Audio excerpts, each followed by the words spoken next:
I could see and 1,000 photographs. There's not a headshot of you, but no offense.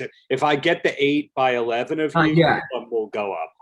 I know there's a little spot there I can see. You can see that spot right down there on the bottom. I'll send you one. You can put it there. Thanks. My wife was actually talking about that. She's like, you should make that the revolving photo of whoever you're interviewing. But Stuart, Make it so special. Yes. the first question I have for you: does anyone in the world call you Stu, or are you Stuart to everyone? Oh yeah, I've got a few names. Stu. In Northern Ireland, I'd be Sturdy, Stew Pot, Stewie. Yeah, there's quite a Estur. Yeah, there's quite a few names. Yeah, So you can call Stu if you want. Yeah. as the child of a Stuart, I know it. Sometimes my dad is Stu, sometimes he's Stuart. So now I know. But Apache Junction, the new movie, or at least to me, it's a new movie. When did you finish filming on it? God, well, we filmed it, then we had COVID, then we came back 9 months later and finished it. So we finished it in December 2020. Wow. Okay. Yeah. Great accent in the film. What was your inspiration for that? Really, it was just an amalgamation of watching Westerns for several decades, There was no one particular character. And it was also the script. Like, I think the character was there on the page. So if the writing is good, you don't have to do that much work. It's when the writing is not really Western, like it's not in sync with a Western, that you have to either change lines or try to figure it out. But it just kind of, I don't know where it came from. It was there. It was like Jericho Ford. Boom. Okay, that's that guy. It's such a great iconic name. Yeah. As soon as I heard the name, I don't even think I had to read the script. I was like, I'm in. I'm gonna play that guy. That was actually going to be one of the things I asked. The Jericho Ford name, was that in the script when you got it? Yeah, it was in the script. Justin Lee, the director, he's a huge Western fan, and I think he came up with this name, and I think it's just really iconic. It's a great character name, and a great character. I really enjoyed playing it. But speaking of Justin, what was your gateway into this film? Did you know him, or a friend of a friend, somebody on the production team? I'd worked with our producer, Damon Hillen. I made like a Thai gangster movie with him back in Thailand, like 8 years ago. And we were joking because in that movie, we had historic Bangkok floods where we were racing to finish the movie before the entire set and the whole thing just went underwater. This time we had COVID. We were trying to finish the movie before, we all died of the plague. And I was saying, like, man, if we make a movie together again, can it just be like a nice, simple, like nothing goes wrong kind of movie? But I knew him. I knew Damon. We have we have great rapport. And I don't know why he wanted me for this, but he called me up and I spoke with Justin, and I just really got the sense that Justin loves Westerns, knew his stuff. And so I felt like this is going to be fun. It's going to be in good hands. Well, as for why they would want you, I think that you have such an interesting filmography in that you can't be pigeonholed. Like, for example, if you're going to talk about the Western genre, it's like all John Wayne could really make were Westerns. He tried that great movie that he made in England, but you still wanted to see him as the Western guy. In your case, you could do comedy, you can do Westerns, you could do Thai gangster films. You're, I guess, what we would call a utility player.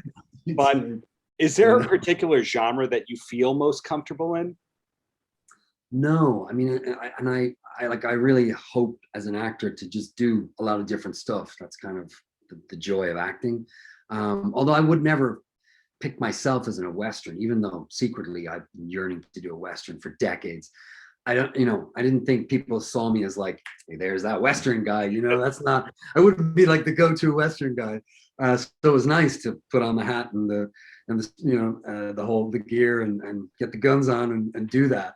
And and try and be a cowboy. It was a lot of fun. But on the comedy end, your filmography has a few episodes of Robot Chicken. How'd you wind up in that? Because great show. It's still funny. Oh yeah, it's Seth Green. We did a movie with him and Amy Smart many years ago, called Unhitched, and we just had a blast. And a few months later, after the film finished, he's like, "Hey, I've got this drunken leprechaun character. Do you want to play him? And Sean Connery, you want to play Bond?" And I'm like, "Sure, of course I want to play those characters." And so I went on, and I mean, yeah, geez, that show was so popular. I got royalty checks for about a decade. I was like, "Thanks, Seth." But yeah, Seth is amazing. He just created that out of the blue. And I remember going in, and it was like he had his entire studio, and he was creating all sorts of stuff. So, kudos to him. And then this is the new movie, Apache Junction, per se, but are you allowed to say what the next project is, or are you under Deadline.com embargoes? I'm not anymore. I was until about 2 days ago. I just went to Ireland, actually, and I made a Hallmark movie, and it was just the sweetest, as they are. Yeah. Just great movie. Went to Ireland. We filmed in a bunch of castles. Beautiful love story about family and healing. And honestly, I had such a blast. And these great talent, great actors, great director. Just came back from that. I haven't even been home yet. I'm still in the hotel on my way home. But yeah, I just did that. It's going to be called Christmas at Castle Hart. And that's coming out in a minute. They turn around those films like that. Yeah, they definitely do. And they have a wine club, which is great as well, which I did a couple bottles of yesterday, which is great. But 2 quick questions, and then you're free to talk to the next journalist. All right. The first one is, who is the greatest Irish rock band of all time, and is it Thin Lizzy? Well, Phil Lynott grew up in my small little town, Howth, and I got to meet him once. So I'm going to say Thin Lizzy. I'm going to say that. The Boys Are Back in Town. I mean, is there a greater song than The Boys Are Back in Town? Yeah, I remember seeing him, because back in Ireland in the 70s, there was 3 black people, and he was one of them. And I remember being in the newsagents in like the local the dime store or whatever, and he was this giant dude. He must have been 6. I don't know what he was. And he was black. I mean, there was no black people in Ireland. I was just looking up at this guy like, wow. I had no idea it was Phil Lynott from Thin Lizzy, but they were an amazing band. They don't they're not celebrated enough, I don't think, because they are classic. Totally. Other great songs as well, Jailbreak and all that. The next time I interview you, I'll ask about all that. The last question, besides Apache Junction, do you have a TV recommendation you could pass along to someone who needs a new show to start? God, I'm so lame with TV. Once I had kids, I have not been binging. I actually need recommendations. If you can give me one, I'd appreciate it, because I'm really terrible. Did you ever watch I Think You Should Leave on Netflix, a sketch comedy show by Tim Robinson? No, I Think You Should Leave. I Think You Should Leave. I'm not telling you.